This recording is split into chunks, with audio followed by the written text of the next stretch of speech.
कुरुक्षेत्र में देर रात नगर परिषद थानेसर के सफाई कर्मी ने सुसाइड कर लिया। घर पर रस्सी के साथ कर्मी का शव फंदे पर लटका मिला। सफाई कर्मी अपने संतपुरा स्थित मकान में एक महिला के साथ लिव इन रिलेशनशिप में रहता था। परिवार ने महिला और उसके साथियों पर सुसाइड के लिए उकसाने के आरोप लगाए हैं। मृतक के परिजनों ने बताया कि घटनास्थल से एक सुसाइड नोट मिला है। इसमें उसने अपने ससुराल के लोगों पर आरोप लगाए हैं।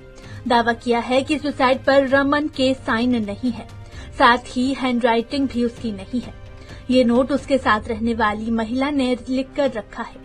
मामा शिव कुमार ने बताया कि सोनिया और रमन के साथ काम करने वाले कर्मी की उसके मकान पर नजर थी। आरोप है कि सोनिया और कर्मी रमन पर उस मकान को बेचने का दबाव बना रही थी।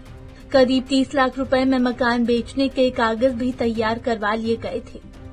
बाद में जब खरीदार को शक हुआ कि कागज सही नहीं है, साथ उसे पता चला कि ये मकान रमन को उसके मामा ने बना कर दिया है, इसीलिए उसने मकान लेने से इनकार कर दिया। प्रॉपर्टी डीलर भी मकान लेने से पीछे हट गए। जब मकान नहीं बिका तो रमन को नौकरी में अटेंडेंस और अन्य बातों को लेकर कर्मी ने परेशान करना शुरू कर दिया। रीजन सर उसको उकसाया गया है, इस काम के लिए फांसी लेने के लिए उसको उकसाया गया है। सोनिया जो उसके साथ लिव इन में रह रही थी, जय भगवान पुत्र बीरबान जो नगर परिषद थानेसर में सफाई कर्मचारी है, और जो ये रमन जिसने सुसाइड किया ये भी सफाई कर्मचारी है नगर परिषद थानेसर में, और ये इसको मौत के लिए उकसाने के लिए जिम्मेवार जो सफाई दरोगा है कौशल रोजगार निगम में, ये नशेड़ी किस्म के आदमी थे। इनका काम था सिर्फ पैसा कमाना। कोई आदमी काम पे आए या ना आए, उनकी अटेंडेंस लगाओ बस। इसकी रमन के जो मकान है वो लगभग आज के टाइम में उनकी कीमत 35 से 40 लाख रुपए है। अब ये तीनों सोनिया, जय भगवान और गुरमीत इसके मकान बिकवाने के चक्कर में थे, और 30 लाख रुपए में कोई कागज भी इन्होंने तैयार करवाया था कि 30 लाख रुपए में ये मकान बेच दिए। लेकिन जिस आदमी को ने वो पैसे दिए थे उनको पता लग गया कि ये मकान इसके मामे ने और उसके परिवार ने बना के दिए हुए हैं, इनको इसका कोई एक भी पैसा नहीं लगा हुआ, तो उसने वो मकान लेने से मना कर दिया। अब गांव फतूपुर का जसविंदर CSC करता है लड़का, वो भी इनके साथ लग गया कि 5-7 लाख रुपए ऊपर से ऊपर इनको मिल जाए। अब ये इस मकान को 25 लाख रुपए में बेचने के लिए तैयार हो गए थे। प्रॉपर्टी डीलर वहां गए, उन्होंने वो खरीदने से मना कर दिया, क्योंकि उनको पता था कि ये मकान शिव कुमार और राजकुमार और ने बना के इसको दिए। तो नाम इसी का था बेसिकली ये दुकान? हाँ, बेसिकली ये जो रजिस्ट्री थी हमने इसके नाम करवा दी थी, लेकिन जो उसकी पेमेंट थी वो हमारे चेक से की। जो हमने जमीन मालिक था वो हमने अपने चेक से पेमेंट दी हुई थी, और रजिस्ट्री इसके नाम करवा दी थी। और जो ये मृतक है जी, इसके 2 बच्चे हैं। इसकी जो जिसके साथ शादी हुई थी वो मामला भी थाने में विचाराधीन है, और जो IO साहब है, मैडम है वहाँ पे, वो इसकी जांच करी थी अभी। सुसाइड नोट भी लिखा हो, तो सुसाइड नोट में क्या था? सुसाइड नोट में उसने लिखा है जी कि मेरे ससुराल वाले इसके लिए जिम्मेवार हैं, और गुरमुख है जी जानने का, उसने 3 लाख रुपए दिए, लेकिन सुसाइड नोट पे किसी के भी सिग्नेचर नहीं है।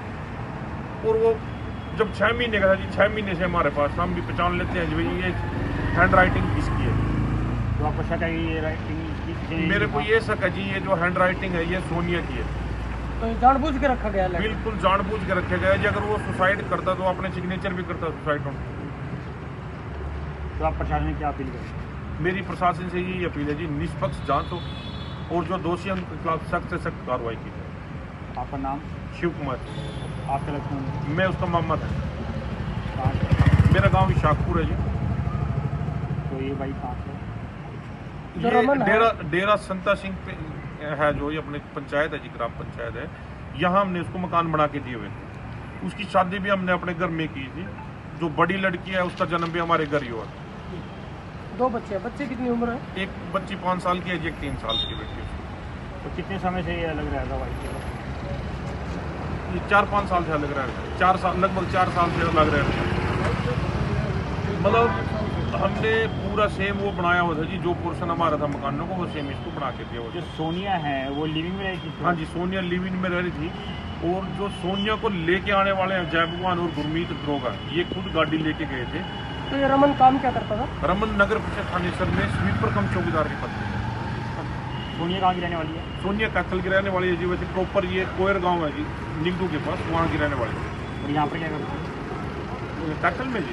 यहाँ के क्षेत्र में क्या कर रही थी? कुरुक्षेत्र में इसके साथ रह रही थी। काम नहीं करती थी? नहीं, कोई काम नहीं करती जी, वो उसके साथ रहेगी। और अगर वो एक मतलब मैं तो यही कहूँगा जी, उसका करेक्टर ठीक नहीं था। उसके मोबाइल की अगर डिटेल निकाली जाए, उसका संपर्क गुरमीत के और जैबुआन के साथ 100% निकले। उनकी लोकेशन निकाली जाए और इसकी सोनिया के मोबाइल की लोकेशन, संपर्क 100% निकलेगा। फिलहाल पुलिस ने शव को कब्जे में लेकर पोस्टमार्टम के लिए भेज दिया है। मृतक की पहचान रमन कुमार निवासी बहादुरपुरा के रूप में हुई है। अभी रमन संतपुरा में एक महिला के साथ रहता था। करीब 4 साल पहले उसकी पत्नी पुष्पा अपनी दोनों बेटियों को साथ लेकर मायके में रह रही थी। फिलहाल पुलिस हर एंगल से मामले की पड़ताल कर रही है ताकि आत्महत्या के पीछे की असली वजह सामने आ सके। पंजाब केसरी टीवी के लिए कुरुक्षेत्र से अशोक यादव की रिपोर्ट।